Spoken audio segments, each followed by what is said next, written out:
불법적인 경로로 동영상이나 운영체제 등 소프트웨어 프로그램이 공유되는 것을 주변에서 쉽게 볼 수 있는데요. 그런데 이렇게 불법 소프트웨어를 사용하면 컴퓨터나 스마트폰이 악성 코드에 감염될 가능성이 커지는 것은 물론 심각한 보안 위협에 노출될 수 있어 주의가 필요합니다. 네, 그래서 이 시간에는 전문가와 함께 불법 소프트웨어 사용의 심각성과 보안 수칙에 대해서 자세히 알아보겠습니다.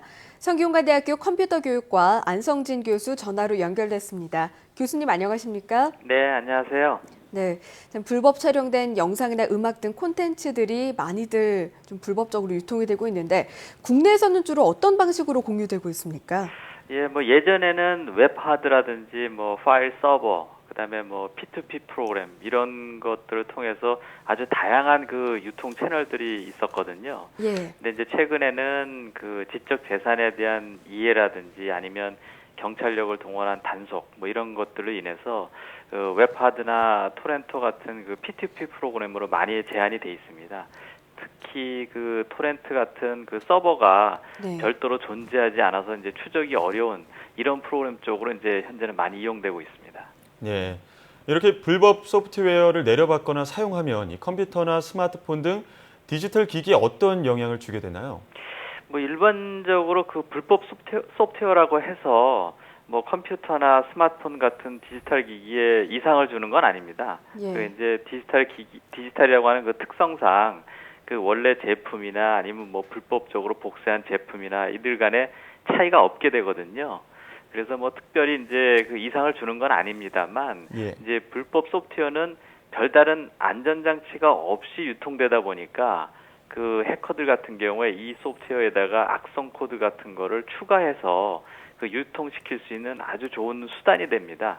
네. 그래서 이런 경우 이제 디지털 기기에 만약에 이런 불법 소프트웨어를 다운로드 받게 되면 당연히 이제 악성 코드가 같이 설치되는 형태가 되고요. 이제 뭐 그러다 보니까 불법 소프트웨어를 설치함으로 인해서 개인 정보가 유출된다든지 아니면 뭐 저장된 파일이 뭐 삭제된다든지 이런 피해를 볼 수 있게 되는 그런 네. 그 결과적인 형태로 나타나고 있습니다. 네, 실제로 불법 소프트웨어 이용률이 높은 국가일수록 악성 코드 감염률도 높다라는 연구 결과가 나오기도 했는데요. 예. 그렇다면 이 불법 소프트웨어의 사용이 악성 코드 감염과 좀 어느 정도로 밀접한 관계가 있다고 보십니까? 뭐 보통 아주 밀접하다고 볼 수가 있고요. 예. 그 악성 코드라는 것이 그 만들어지는 것보다는 그 전달할 수 있는 매체나 그 채널을 확보하는 것이 아주 중요한 그 수단이 될 수 있습니다. 네. 그러니까 이제 해커 입장에서 보게 되면은 아무리 그 악성 코드를 잘 만들어도 이 공격하고자 하는 대상에게 전달이 돼야 되거든요. 근데 이제 전달 방법이 없으면 이게 무용지물이 되는 거니까 그 보통 이제 그 많이 사용되는 방법 중에 하나가 이메일 같은데 이렇게 첨부해서 예. 그런 그 방법을 많이 사용하고 있죠. 근데 그 일반인들이 많이 이제 홍보가 돼서 이 메일 같은데 첨부로 보내지는 파일들은 이거 위험하다.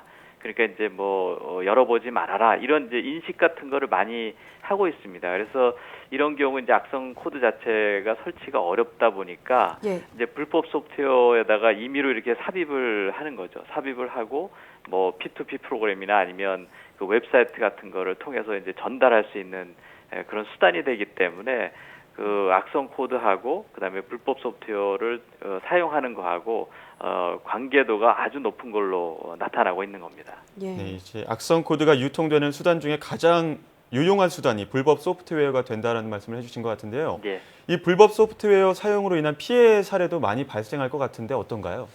예, 뭐 일단은 가장 큰 피해라고 볼 수 있는 것은 그 기업의 경제적인 타격이라고 할 수 있습니다. 예. 그러니까 이제 우리 사회가 디지털 사회로 급속히 변화하면서 소프트웨어나 아니면 디지털 콘텐츠 같은 그런 지적인 재산을 기반으로 해서 만들어진 회사들이 많이 생겨나고 있거든요. 예. 그런데 이제 불법 소프트웨어를 사용하게 되면 이런 그 디지털 경제 기반 자체를 흔들어 놓는 그런 영향이 생기게 되는 거죠. 그래서 과거 같은 경우에는 이 거의 뭐 1조 수준으로 불법 소프트웨어에 대한 피해액이 거의 1조 수준까지 육박한 적도 있었거든요. 네. 그래서 이제 디지털 경제 기반을 흔들어 놓는다는 그런 큰 측면의 문제점이 있고요. 또 이제 개인적인 측면, 그러니까 사용자 측면에서 보게 되면 뭐 예를 들어 보면 뭐 애드웨어라는 게 있는데 보통 이렇게 컴퓨터를 사용해서 어떤 사이트에 접속하면은 이 광고창이 이렇게 막 뜨는 게 있습니다. 예. 예. 이제 이런 게 보통은 그 동의 절차를 거쳐야지만 그 뜨게 돼 있거든요.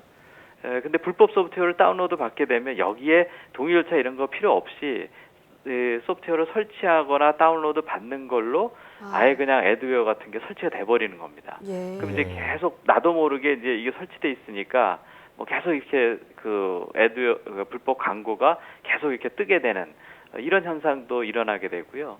또 이제 스마트폰 같은 경우도 우리가 동영상을 요즘 많이 보거든요. 네. 아마 그 지하철이나 버스를 보면은 거의 많은 사람들이 이렇게 동영상을 보는데 이 동영상 자체를 이제 불법적으로 다운로드 받게 되면은 여기에 이제 악성 코드를 집어넣어서 전화번호부를 유출하게 한다든지 아니면 이제 주고받은 메시지를 유출하든지 이런 사고가 발생하는 게 이제 보고가 되고 있습니다.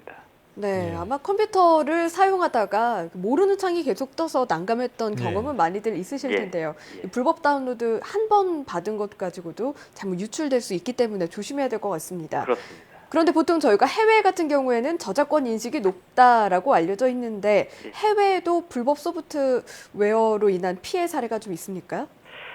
일단 학교에서 저작권 같이 지적 재산에 대한 중요성, 가치를 교육을 많이 하는 나라들은 이제 불법 소프트웨어에 대한 인식이 많이 개선돼 있거든요. 예. 이제 그렇다 보니까 이제 그런 교육을 시행하는 나라는 별로 발생하지 않고 그런 교육이 좀 취약한 나라들은 많이 발생한다고 볼 수 있는데요.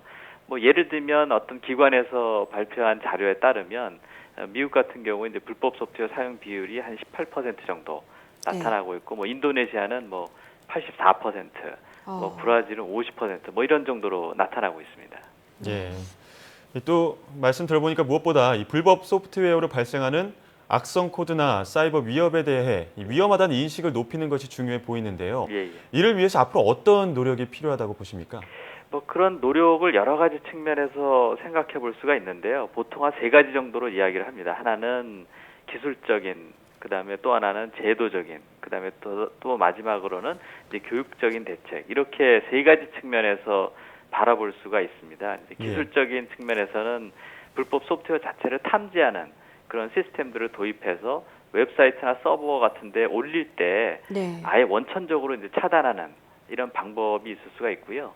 그다음에 이제 제도적인 측면에서는 저작권위원회라든지 이런 활동을 통해서 불법 소프트웨어를 이제 감시하는 그런 활동을 강화하거나 아니면 우리가 이제 앱 다운로드를 받는 그런 앱 마켓들이 있는데 네. 여기 이제 앱 등록하는 거를 이제 관리 감독을 이제 강화하는 이런 것들이 있을 수가 있습니다.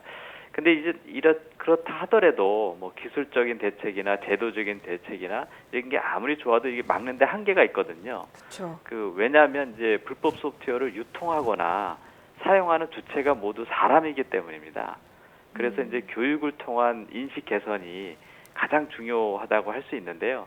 현재 초중고등학교에서는 그 정보윤리라고 하는 그 단원이나 제목으로 교육을 시행을 하고 있습니다. 네. 그래서 이제 어릴 때부터 이제 지적 재산에 대한 중요성을 가르치고 자기의 디지털 기기를 올바르게 사용하기 위한 소양적인 측면, 그리고 어떻게 이걸 잘 지켜낼 것이냐는 방법적인 측면, 이런 것들을 가르치고 있습니다. 그래서 사이버 인성에 대해서 우리가 가르치고 있다 이렇게 할 수가 있는데요. 예. 이런 교육이 활성화되도록 이제 많은 시간을 할애해야 된다. 뭐 이렇게 생각을 하고 있습니다. 네, 기술적, 제도적, 교육적 측면 중에 아무래도 교육적으로 우리 스스로의 인식을 바꾸는 것도 필요할 텐데요. 맞습니다. 그런데 기술적으로 요즘 악성 코드가 굉장히 교묘하게 발전을 했습니다. 예. 이 생활 속에서 악성 코드의 위협으로부터 디지털 기기를 보호하는 방법 끝으로 전해주시죠. 예. 그 한국인터넷진흥원에서 정보보호 10대 실천 수칙이라고 하는 거를 제시를 하고 있습니다. 예. 이제 그 내용을 살펴보면 그 디지털 기기에 최신 업데이트를 하라라고 하는 내용이 있거든요. 예. 보통 이제 업데이트에는 그 악성 코드를 방지하기 위한 대응 코드가 들어가 있습니다. 그래서 이제 모든 디지털 기기, 뭐 컴퓨터가 됐건 스마트폰이 됐건 이 기기들에 대한 이제 최신성을 유지하는 것이 굉장히 중요하고요. 네. 그리고 이제 두 번째로는 그 PC든 뭐 스마트폰이든 백신을 사용하도록 그렇게 권장을 하고 있습니다. 그리고 이제 뭐 신뢰할 수 없는 사이트의 방문을 자제한다든지 뭐 이런 걸 얘기하고 있고, 스마트폰 같은 경우에 또 정상적인 마켓 외에 그 비공식적인 그 블랙 마켓이라고 하는 그 마켓들이 있거든요. 예. 여기에서 이제 뭐 다운로드를 받는다든지 아니면 뭐 불법적인 어떤 컨텐츠들을 다운로드 받게 되면 자기 개인 정보, 스마트폰에 들어가 있는 개인 정보가 유출될 수도 있고 또 도청을 당할 수도 있고 이런 피해가 발생할 수 있습니다. 그래서 대부분의 내용들이 사실은 우리가 많이 알려져 있고 그리고 알고 있는 그런 내용들입니다. 근데 네. 실천하지 않는다면 소용이 없겠죠. 그래서 네. 실천하는 그런 이제 정보 윤리를 그 생활화해야 위협으로부터 우리가 디지털 기기를 보호할 수 있다. 이렇게 생각을 합니다. 네, 네. 무엇보다 보안 업데이트 설치를 꾸준히 하고 블랙 사이트는 좀 들어가지 않는 그런 스스로의 생활 태도가 필요하겠습니다. 예. 네, 지금까지 성균관대학교 컴퓨터교육과 안성준 교수와 함께 이야기 나눴습니다. 교수님, 오늘 말씀 고맙습니다. 예, 감사합니다.